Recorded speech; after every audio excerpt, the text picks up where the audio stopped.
Coming up on Fulton Today, early voting for the May primary is underway. Find out what you need to know about the voting locations. And the Board of Commissioners takes steps to prevent heroin overdoses. We'll tell you just what they are doing. Fulton Today starts right now.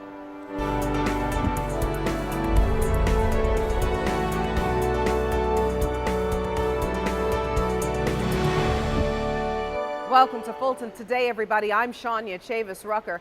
Fulton County voters head to the polls to vote early in a number of local and state races. Now, though the primary is not until May 24th, many people prefer to exercise their right to vote now. FGTV's Priscilla Ortega has our story. Yes, Shania, local, state, and even national races are on this ballot. And this May primary election will determine who is on the ballot in November. For the next 3 weeks, Fulton voters will be coming into the Fulton County Government Center and 23 other county facilities to vote early. We encourage people to get out and vote early.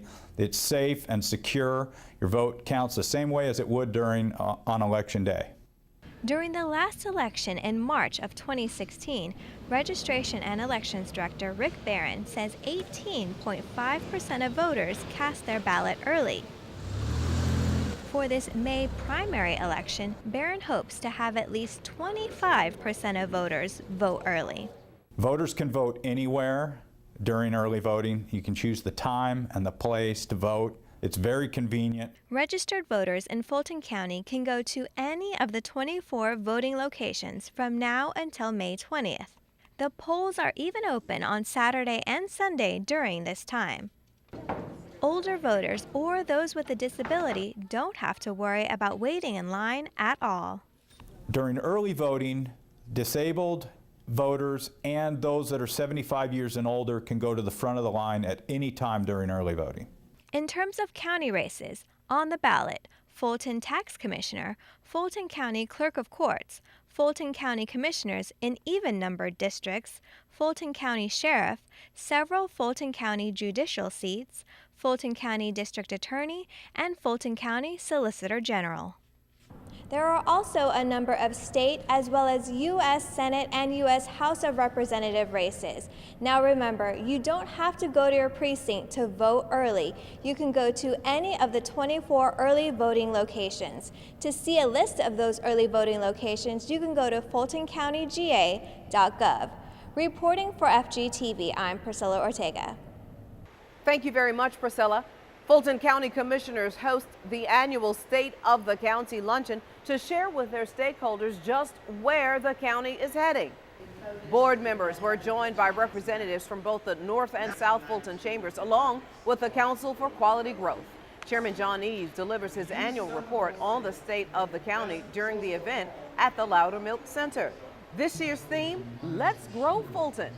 The speech focused on the future of the largest county in the state, with topics ranging from economic growth to safe and healthy communities.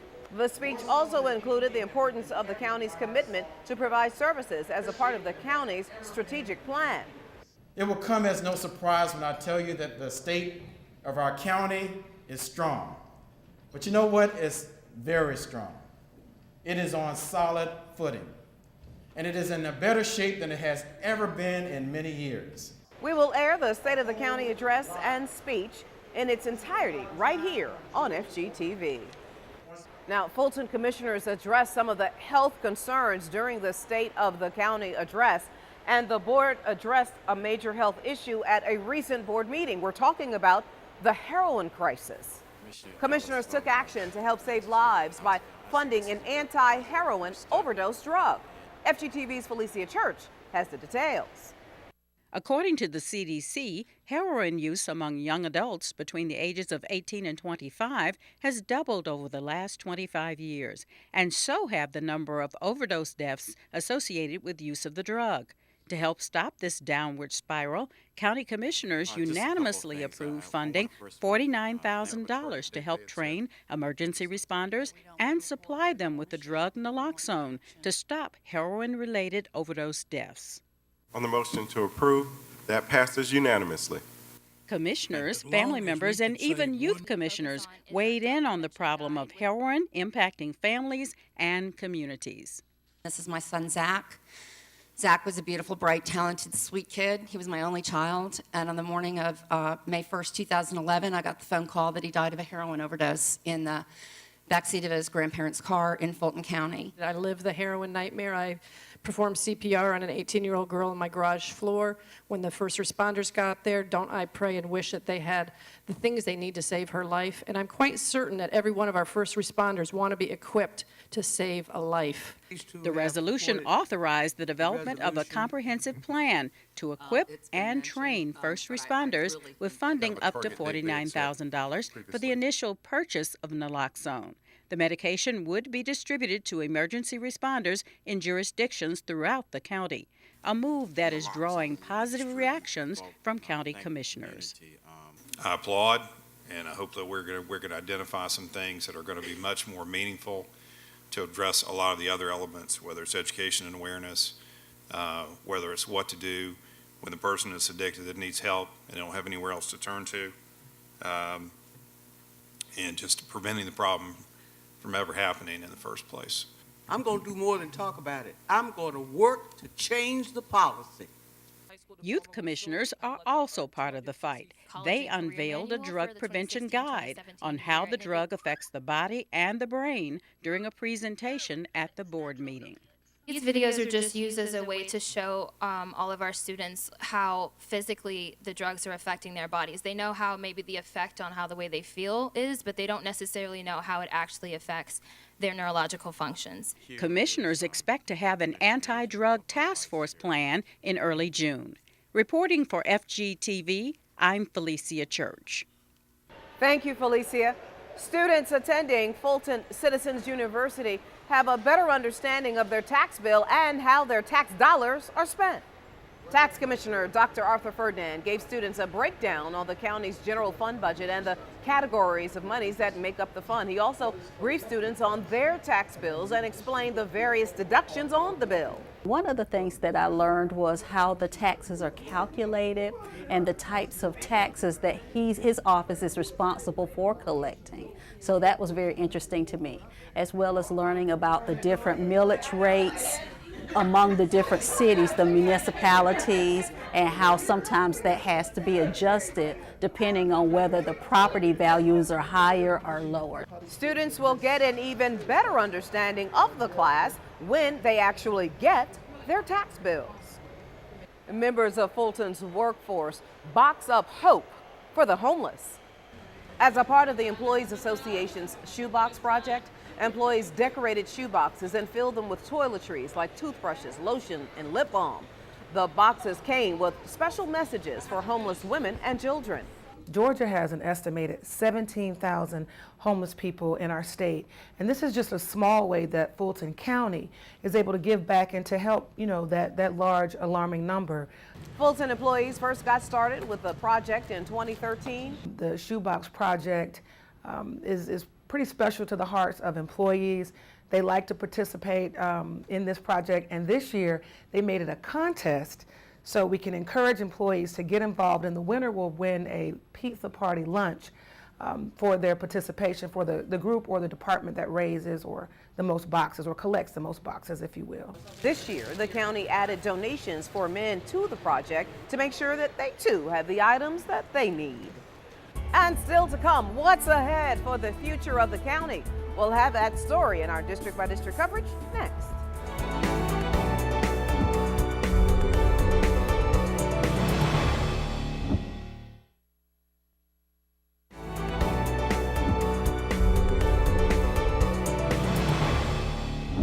Fulton commissioners say the future of the county looks bright, and residents share their wants and needs at a town hall meeting.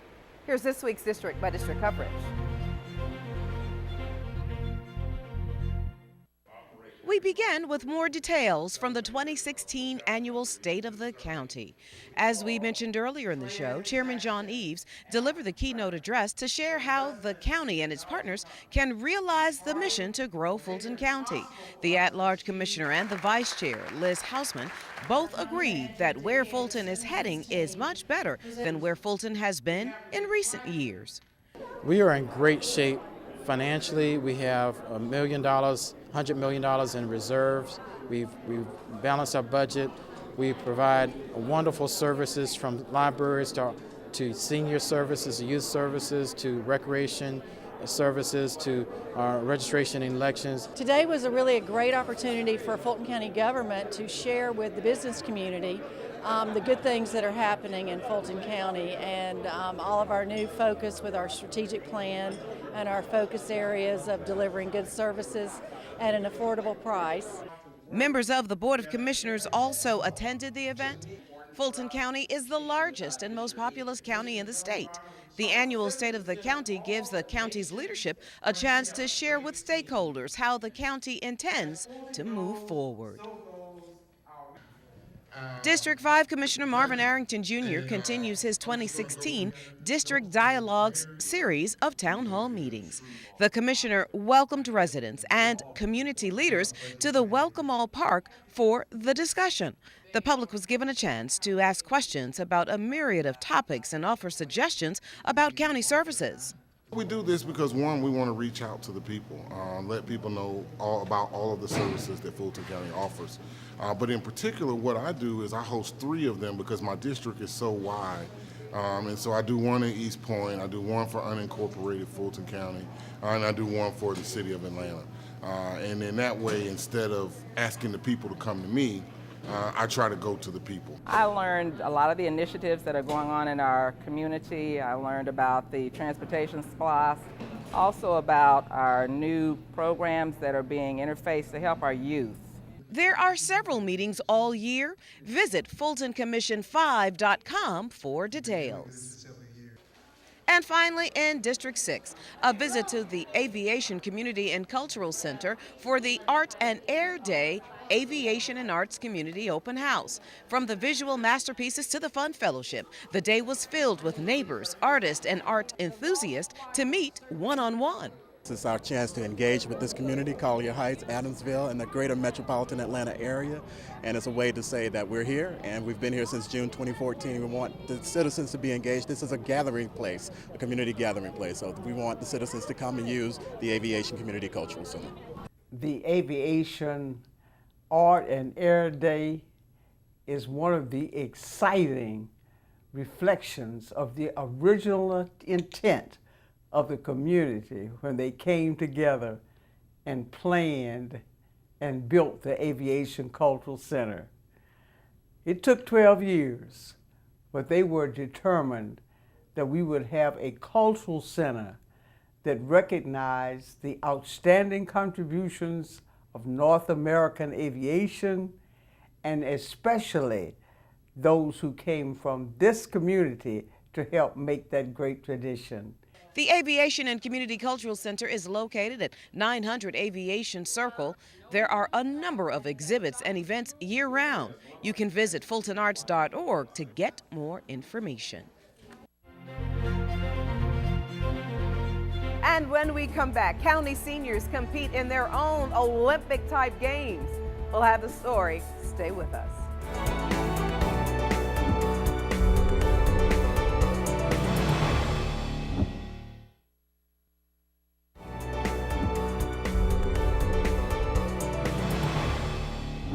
As the warm weather heads our way, so do the mosquitoes and the diseases that they carry. Now, Fulton's health team has some precautions that you should take to prevent Zika and the West Nile virus. FGTV's Lynn Vaughn has more. When the rain falls, water accumulates, and experts say that stagnant water makes the perfect spot for mosquitoes to lay eggs. To help prevent mosquito breeding grounds, the county is promoting a new campaign. It's called Tip and Toss. The importance of tip and toss is ultimately prevention and control of mosquito production. The health department says using the tip and toss method is one way residents can help prevent the Zika and West Nile viruses. Meanwhile, the county is doing its part as well. Well, the county is doing a lot. We already have a Zika control prevention team and plan already in place, and we have outreach workers going out to the community and sharing information about tip and toss and also about Zika virus information. The Environmental Health Division is also coordinating efforts to monitor the mosquito population by placing 12,000 mosquito traps around the county. Those mosquitoes caught in the trap are tested to see if they are carriers of any of the viruses.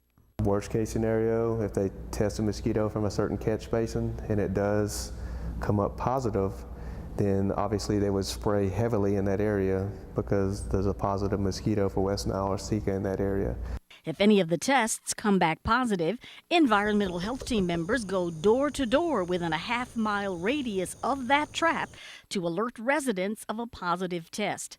So far, so good. No mosquitoes have tested positive this year in Fulton County. The health department says using mosquito repellent that contains the substance DEET, that's D-E-E-T, is highly recommended. You can also call 404-613-1391 if you have any concerns. Reporting for FGTV, I'm Lynn Vaughn. Fulton mothers are being reminded to take care of themselves as they take care of their babies.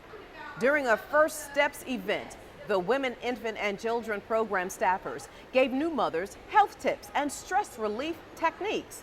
Participants at the Oak Hill Child, Adolescent, and Family Center also learned about obesity prevention and heard from breastfeeding peer counselors. Part of the agenda today is to receive nutrition and breastfeeding education. There are a lot of classes going on, but not just that. We have a lot of reps here for immunizations and prenatal, postnatal baby care. So a lot of good education that these new moms are getting. Well, they've helped when I was pregnant with food, and now with my babies, just helping me eat healthy, wide range of vegetables, fruits, so I can provide the best nutrition for my babies as I breastfeed. The WIC program provides nutritional food vouchers and a host of health classes for pregnant women and new mothers. Now, according to the Centers for Disease Control and Prevention, infant mortalities can be reduced by increasing health care for mothers before pregnancy and in between pregnancies. To learn more about who qualifies for the WIC program, you can just go to the county's website.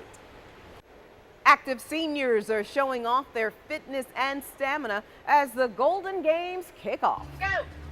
The 22nd annual event has several competitions over the next few weeks, including races, bocce toss, and football throws. Throughout the month, the adults over 50 will take part in various tournaments that will keep them active and engaged. The importance of the Golden Games is for camaraderie and exercise and keep everybody active and everybody having a good time out there. It's a wonderful way to get people, older people, to improve their health. And, you know, that's the whole idea. You know, instead of spending millions of dollars at hospitals, we can have games for people and encourage them to participate in all kinds of sports and activities, and everybody's happier. The Golden Games are a part of the Older American Month activities scheduled in Fulton County. The Golden Games is a chance for seniors to compete with other county senior facilities. Players will then have an award ceremony later this month at the Dorothy C. Benson Senior Multipurpose Facility. Now, for more information on all of the events scheduled for Older Americans Month, you can call the STARline. And still to come, celebrating National Dance Week. Stay with us.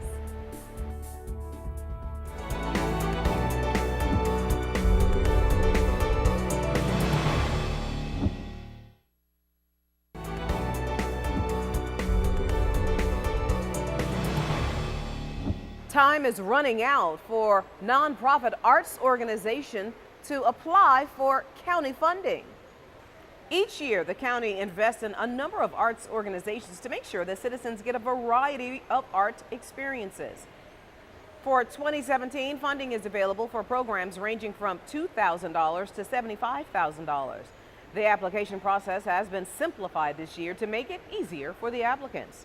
instead of about 10 categories for organizations to apply in, we've narrowed it down to 5 major funding categories that fit the county's strategies and goals. First-time applicants are required to attend a workshop.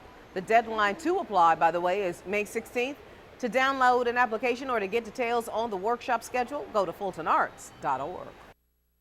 And finally, the county joins the nation in the celebration of dance. During the kickoff to National Dance Week, professional choreographers and performers showcase their moves at the Government Center atrium.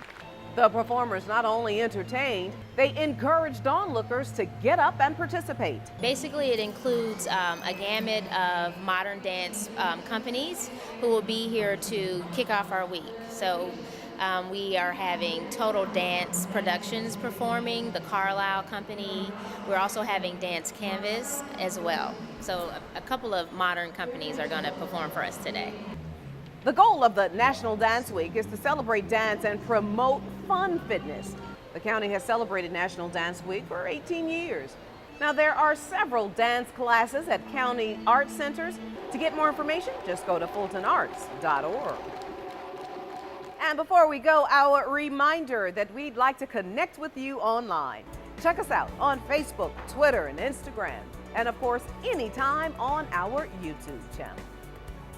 Well, that does it for this edition of Fulton Today. I'm Shania Chavis-Rucker. Thank you so much for watching. Join us each week for news around and about Fulton County.